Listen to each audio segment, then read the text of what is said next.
Hello everyone, welcome to our channel. ఈ రోజు మన ఛానల్లో మంచి టేస్టీ రెసిపీ ఉప్మా అయితే చేస్తున్నానండి.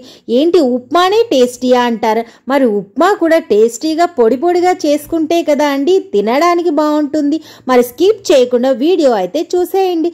ఇప్పుడు స్టవ్ మీద ఒక ప్యాన్ పెట్టుకొని కాస్త ఆయిల్ వేసుకొని లో ఫ్లేమ్లో పెట్టి 1 టీ స్పూన్ పచ్చిశనగపప్పు, అలానే మినప్పప్పు, చిన్నగా కట్ చేసి పెట్టుకున్న అల్లం ముక్కలు, కరివేపాకు, కాస్త ఆవాలు, జీలకర్ర, చిన్నగా కట్ చేసి పెట్టుకున్న పచ్చిమిర్చి ముక్కలు, ఇందులోనే 1/2 కప్పు పచ్చి బఠానీలు, 2 ఉల్లిపాయలు కట్ చేసి పెట్టుకున్నవి, అలానే 1/2 క్యారెట్ ముక్కలు వేసి ఉప్మాకు సరిపడ ఉప్పు ఇప్పుడే వేసి బాగా కలుపుకొని మూత పెట్టి ఇవన్నీ మంచిగా మగ్గనియాలండి.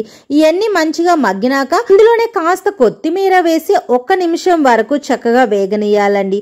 1 నిమిషం తర్వాత ఇప్పుడు మనం 1 కప్పు బొంబాయి రవ్వ తీసుకొని ఇందులోనే వేసి మంచిగా ఈ ఫ్లేవర్స్ అంతా ఈ రవ్వక పట్టి ఇలా వేగించినప్పుడు చాలా బాగుంటుందండి.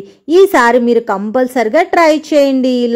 ఇలా 1 కప్పు బొంబాయి రవ్వకి 1.25 కప్పు నీళ్ళైతే తీసుకొని అవి వేయించేలోగా చక్కగా ఇది కూడా వాటర్ని బాయిల్ చేసేసుకోవాలన్నమాట.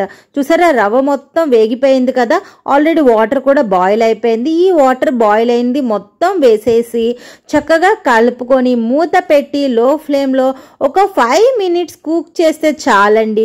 చాలా సింపుల్గా టేస్టీగా పొడి పొడిగా ఉప్మా అయితే రెడీ అయిపోతుందండి. సో మనం చాలా వెజిటేబుల్స్ కూడా తినొచ్చు.